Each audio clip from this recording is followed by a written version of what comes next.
Well, for more on this, let's speak to Chief Political Correspondent for the Times, Aubrey Allegretti. Aubrey, what has the Prime Minister said on this so far today?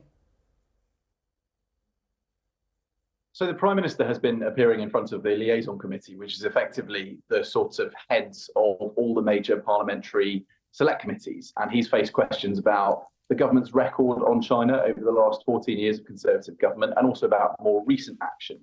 Now, remember that Rishi Sunak was resistant initially when he became Prime Minister to describe China as a threat, and instead described it as an epoch-defining challenge for the UK.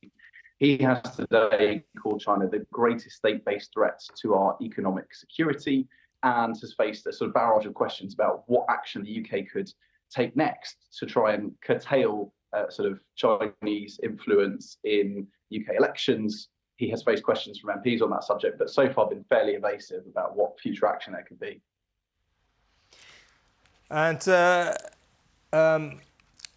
in terms of going forward, I mean, if we do get to this point where China is declared an official security threat, I've been trying to find out, perhaps you can help, Aubrey, what does that actually mean? I mean, what do we do? How does China react? Do we actually do anything if we officially declare China to be a security threat, or do we just carry on as we were? So effectively what will change is that anybody who is seen to be working at the direction of China, or a sort of Chinese state-linked business, will have to register with the UK authorities, and a failure to do so will mean up to a 5-year jail term in the UK. Obviously, there are questions about the sort of efficacy of being able to track people who perhaps don't register or use nefarious or sort of other means to try and avoid detection. It'll be up to the government to try and make sure that it has teeth if it implements such a policy. But there are other ways that MPs are suggesting the UK could sort of get tougher on this.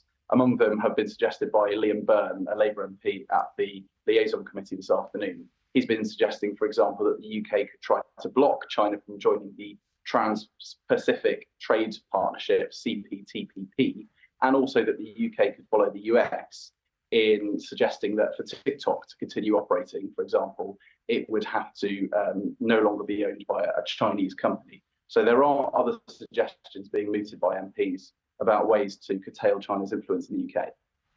It strikes me, I mean, I remember that interminable leadership contest and Rishi Sunak versus Liz Truss, both trying to outdo each other on how tough on China that they would be. And this has been a political hot potato for a very long time now, going back, I would suggest, well over a decade. What sort of other measures might they be considering? I mean, there's a big news story out today about this e-commerce site, Temu, a big Chinese online marketplace, that are encouraging people in Britain to sign up to their schemes, and for doing so they will receive 50 quid either via PayPal or in crypto or in site vouchers, and another 50 quid for signing up a friend. And yet the terms and conditions, of course, is we have access to all of your data. Is there any sort of political conversation being mooted right now about banning the operation of such platforms in the UK?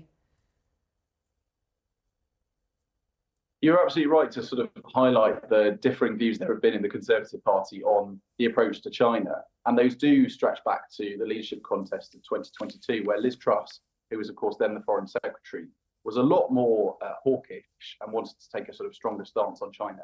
She was much more categorical in wanting to redefine China as a threat under the UK's sort of decades-long defence and foreign policy strategy, whereas Rishi Sunak was much more reticent to. And when it came to him becoming Prime Minister, he again refreshed what's known as the integrated review, but again refused to class China as a threat and instead defined it as this epoch-defining challenge.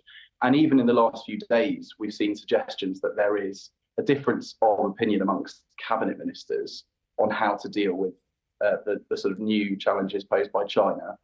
They've been talking about making sure, for example, that trade isn't hampered too much. Gillian Keegan, the Education Secretary, this morning, suggesting that she didn't want the UK to sort of go too far and potentially cause any ruptures in trade that would have big repercussions for supply chains, potential inflation changes, or other economic impacts of sort of taking a more aggressive stance with China.